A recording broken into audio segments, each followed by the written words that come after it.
بيحكوا لنا هدول غدارين وبيحكوا لنا انه هدول بغدرونا هدول مش منيح اذا بطعن.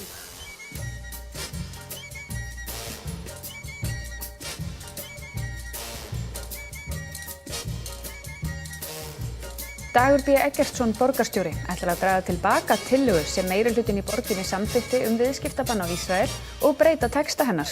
Klaufalegt að ykkur að stilla þessu upp sem einhverju, svona kveðjugjöf til samstarfskonu ykkar í pólitík. Jú, það er líka hluti af málinu og vegna þess að þetta eru auðvitað miklu stærra mál en svo. En gerð áskilnaður það í texta tillögunnar þegar þú lesir þá bara tala vörur frá Ísrael?